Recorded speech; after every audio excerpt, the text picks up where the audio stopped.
జమ్మల మడుగు ఆదినారాయణ రెడ్డి ఒకనాడు రాజశేఖర్ రెడ్డితో విభేదించేవాడు. ఆ తర్వాత జగన్మోహన్ రెడ్డితో కలిసి మళ్ళీ అదే జగన్మోహన్ రెడ్డితో విభేదించి మధ్యలోనే బయటకు వచ్చినవాడు, మంత్రి అయినవాడు.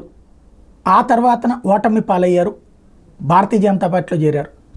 భారతీయ జనతా పార్టీ తరఫున ఓటమి పాలైనటువంటి పరిస్థితి.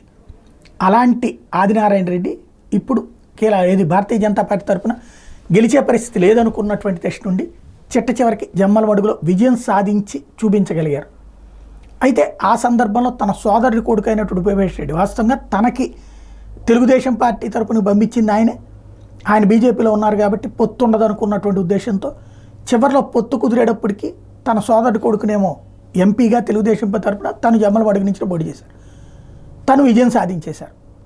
అయితే అటు సోదరుడి కొడుకు అయినటువంటి ఉపేష్ త్యాగం చేశాడు. ఇప్పుడు తనని అకామిడేట్ చేయాలి. ఆ నేపథ్యంలో జిల్లా అధ్యక్ష బాధ్యతలు ఉపేష్ రెడ్డికి అప్పచెప్పాలన్నటువంటిది చంద్రబాబు మీద ఆదినారాయణ రెడ్డి తీసుకొస్తున్నటువంటి ఒత్తిడి. భవిష్యత్తులో కూడా ఎంపీ క్యాండిడేట్గా తనే ఉండేటట్టు. నెక్స్ట్ ఎలక్షన్స్కి జగన్ పని అయిపోతుంది, అవినాష్ రెడ్డి పని అయిపోతుంది. ఇప్పుడే దారుణమైన దెబ్బతీయగలిగాం. నెక్స్ట్ ట్రిప్కి వచ్చేటప్పటికి అది కూడా ఉండదు. కాబట్టి అక్కడ ఖచ్చితంగా కావాలి, అతన్ని కంటిన్యూ చేస్తుంటే ఎంపీ క్యాండిడేట్గా కంటిన్యూ చేస్తూ అధ్యక్ష బాధ్యతలు తనకు అప్పచెప్పాలన్నటువంటిది ఆదినారాయణ రెడ్డి తెలుగుదేశం అధినాయకత్వానికి చెప్తున్నటువంటి సూచన. ఏం జరుగుతుందో చూడాలి.